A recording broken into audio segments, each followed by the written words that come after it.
গাছে তো ভালোই কুমড়োর ফুল হয়েছে। কুমড়োর ফুল না, কুমড়ো হয়েছে। হ্যাঁ, তুমি তখন দেখতে পারোনি তাই। এই গাছগুলো কবে বসাইছো? এ প্রায় 45 দিন 50 দিন বয়স আছে। ভালোই তো গাছ হয়ে গেছে। এই দেখো, এই যে একটা হয়েছে। কুমড়ো তো, ওরে বাবা এত বড় কুমড়ো হয়ে গেছে। এই যে কত সুন্দর কুমড়ো হয়েছে মাত্র 40 দিনে। এই তো এই কুমড়োই ছোটই এই খাতি। ছিটতিছো কেন? এ কাঁচাই খাতি হয়, এই কাঁচা কুমড়ো। এ দেখছো 40 দিন থেকে 45 দিন বয়স হয়েছে গাছের। কিন্তু এত ছোট খাওয়া যাবে না। গাছ এই তো ওখানতে এই যে এইটুক ভাইয়া আইছে দেখছো, কিন্তু গাছ এখনো ভাইয়া পারিনি, কিন্তু কুমড়ো এসে গেছে সবাই। ওই তো 3-4 হাত করে বাইছে গাছ। এই কি পুরো ভেড়িতে কুমড়ো গাছ হ্যাঁ, নাকি? এইবার পুরো ওই আগা মাথা বসানো আছে। এখন শুধু কুমড়ো হবে?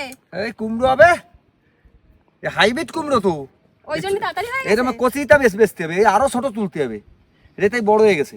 এগুলোর দাম কত বাজারে? কত 120 টাকা বা 150 টাকা দেবে পাল্লা। 100 টাকা পাল্লা দেবে, 100 টাকা হলে তাই কত 20 টাকা কেজি। আর এখন আম গাছের কি অবস্থা? আম সব শেষ হয়ে গেছে, ডাল ফাল সব কাটিয়ে রেডি করে এই তো গাছ সব গোল গোল হয়ে গেছে। আবার কবে আম হবে? এখনই সুরা বল আছে, কিন্তু এখন তো এই বৃষ্টি হচ্ছে, এত বৃষ্টি হলে মুকুল দাঁড়াচ্ছে না। হ্যাঁ, সারা বছরই তো হয় কম কিছু কিছু বেশি। মুকুল আছে সব জলে নষ্ট হয়ে যাচ্ছে। বৃষ্টি হচ্ছে বলে হতে পারছে না। হ্যাঁ। আবার কয়দিন পরেই আবার আম হবে।